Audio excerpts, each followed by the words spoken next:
What is the primary function of the cell wall in the plant cell? Plant cell के अंदर प्राथमिक क्रिया क्या होती है एक पौधे की कोशिका की? इसका आंसर है प्रोटेक्शन एंड सपोर्ट, सुरक्षा और सहायता। Which of the following is the primary component of plant cell walls? Plant cell wall के अंदर सबसे प्राइमरी कंपोनेंट यानी कि सबसे प्राथमिक अवयव कौन सा होता है? सेलुलोज। ये वुड स्ट्रेंथनिंग मटेरियल है जो लकड़ी को मजबूत करने में काम आता है। अगला है in addition to cellulose plant cell walls में ऑल्सो कंटेन्स, हो सकता है इसके पास? Cellulose binder, लाइग्निन। लाइग्निन जो है वो सेलुलोज बाइंडर है, सेलुलोज को बांध के रखता है। और ये सेलुलोज के बाद प्लांट सेल के अंदर सबसे मोस्ट अबेंडेंट मैक्रोमोलिक्यूल होता है। और type of cell lacks a cell wall? किस सेल के पास सेल वॉल नहीं होती? प्लांट सेल के पास सेलुलोज की सेल वॉल होती है, एनिमल सेल के पास नहीं होती, फंगस सेल के पास काइटिन सेल वॉल होती है, बैक्टीरिया सेल के पास पेप्टिडोग्लाइकन की सेल वॉल होती है। सिर्फ एनिमल सेल जिसके पास सेल वॉल नहीं होती। Which organelle is responsible for the synthesis of components found in the cell wall? Cell wall के अंदर जितने कंपोनेंट्स पाए जाते हैं उनके सिंथेसिस में कौन सी ऑर्गेनेली काम आती है? Golgi operator. इसको सिंथेसाइजर ऑफ द सेल भी बोलते हैं, या ट्रांसपोर्टर ऑफ द सेल भी बोलते हैं, इसके बहुत सारे नाम हैं। The cell wall of bacteria is primarily composed of, अभी पहले बताया जो बैक्टीरिया की सेल वॉल है वो पेप्टिडोग्लाइकोजन यानी कि पीजी से बनी हुई होती है। What is the function of the cell wall in bacterial cell? Bacteria cell के अंदर क्या फंक्शन होता है? प्रोटेक्शन सपोर्ट का फंक्शन होता है। सेम सभी सेल वॉल का फंक्शन प्रोटेक्शन सपोर्ट होता है main. Which type of cell wall is found in fungi? Fungi के अंदर कौन सी सेल वॉल पाई जाती है? काइटिन की सेल वॉल पाई जाती है। The cell wall is located outside which circular structure in plant cells? Cellular plant cell के बाहर की जो स्ट्रक्चर होती है उसमें उस सेल वॉल के अंदर क्या पाया जाता है? सेल मेम्ब्रेन बोलते हैं उसके अंदर।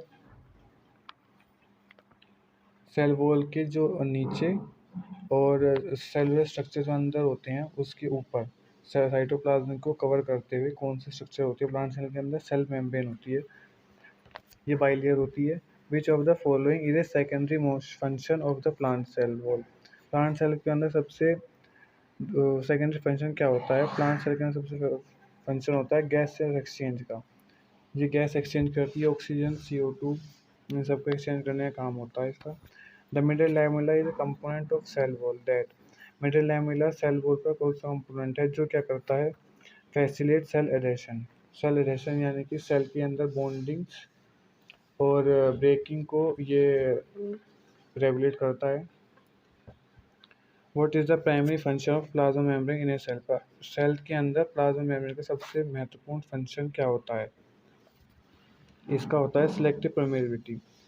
जो प्लाज्मा मेम्ब्रेन होती है सिलेक्टिव परमेबल होती है, जो कि जिसका मतलब होता है कि ये सिर्फ कुछ ही चीज़ों को अंदर आने के लिए अनुमति देती है, जैसे कि कुछ बड़े मोलिक्यूल्स या फिर कुछ छोटे मोलिक्यूल्स सिर्फ गिने चुने ही अंदर जाएंगे, बाकी सब नहीं जा सकते। फिर उसके बाद है the plasma membrane is primary composed of lipids. Plasma membrane सब प्राइमरी किस कंपोज होती है? लिपिड्स कंपोज होती है। Which type of lipids are a major component of the plasma membrane? Plasma membrane का जो सबसे मेजर कंपोनेंट होता है वो क्या होता है? फॉस्फोलिपिड्स होते हैं। The fluid mosaic model describe the plasma membrane. Plasma membrane को डिस्क्राइब करने के लिए फ्लूइड मोज़ेक मॉडल दिया गया था। इसको निकलसन एंड सेंगर निकोलसन ने दिया था। इसका क्या काम था? इसने बताया था कि जो ये एक डायनामिक स्ट्रक्चर है जो वेरियस कंपोनेंट्स को कैरी करती है। What is the role of cholesterol in the plasma membrane? Plasma membrane का रोल क्या है? प्लाज्मा मेम्ब्रेन का रोल है मेंटेनिंग मेम्ब्रेन फ्लूइडिटी। जो प्लाज्मा मेम्ब्रेन का मेन काम होता है वो फ्लूइडिटी को मेंटेन करता है। Plasma membrane mainly animal cell में पाई जाती है। ये प्लांट सेल और बाकी सेल में पाई जाती है, लेकिन ये सेल वॉल के अंदर पाई जाती है। What is the role of cholesterol in plasma membrane? Plasma membrane का रोल क्या होता है? कोलेस्ट्रॉल का प्लाज्मा मेम्ब्रेन के अंदर क्या रोल होता है? मेंटेनिंग मेम्ब्रेन फ्लूइडिटी, ये बताया जो प्लाज्मा मेम्ब्रेन की फ्लूइडिटी को मेंटेन रखने के लिए। विच of the following is a function of membrane proteins, membrane protein का फंक्शन क्या है? इसका आंसर है सिग्नल ट्रांजैक्शन। जो सेल कम्युनिकेशन होता है उसके अंदर सिग्नल ट्रांजैक्शन होता है, यानी कि एक सेल से दूसरी सेल को सिग्नल को रिसीव करना, सेंड करना, भाई ये इनको सिग्नल ट्रांजैक्शन बोलते हैं और यही इसका मेन काम होता है।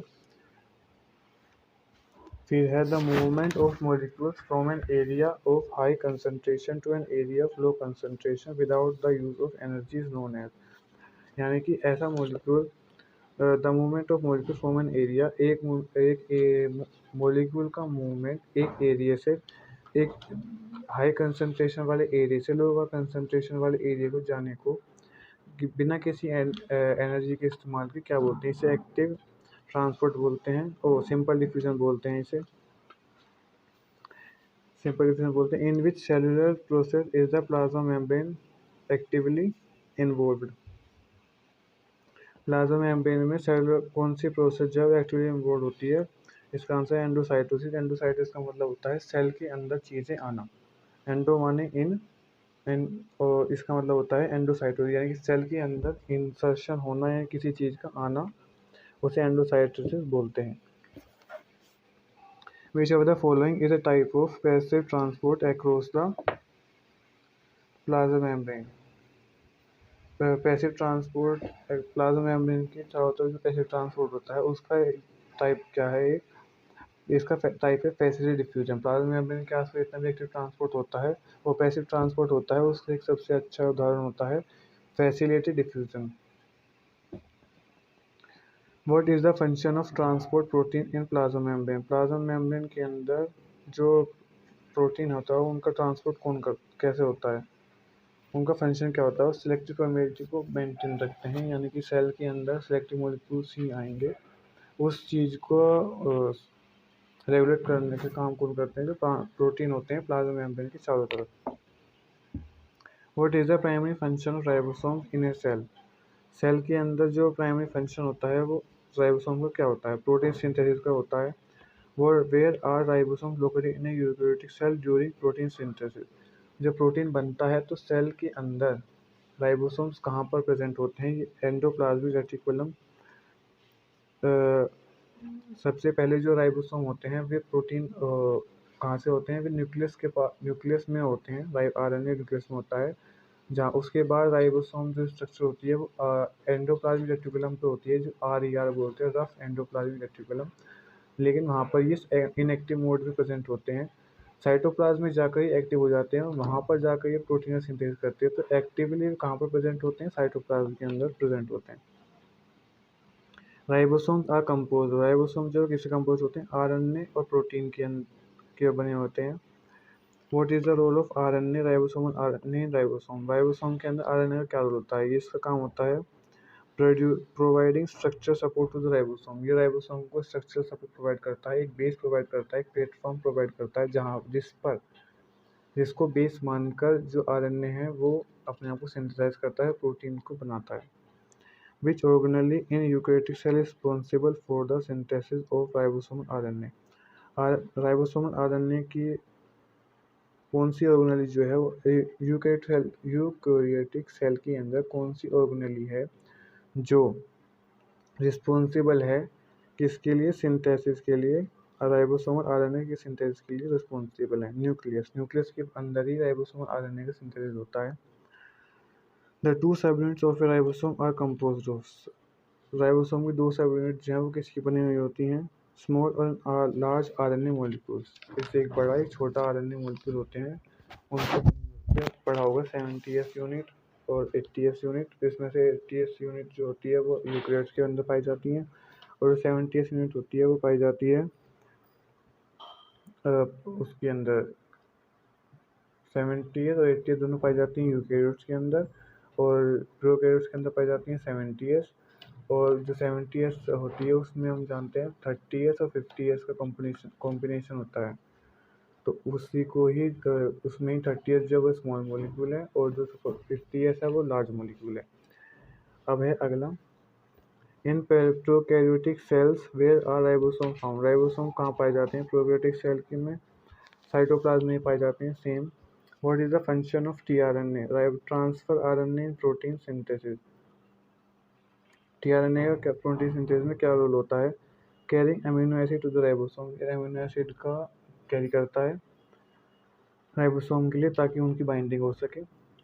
Which of the following is a component of the small ribosomal सब यूनिट, ऐसा कौन सा कंपोनेंट है स्मॉल राइबोसोमल सब यूनिट का जो इसमें दे रखा है, वो है mRNA बाइंडिंग साइट।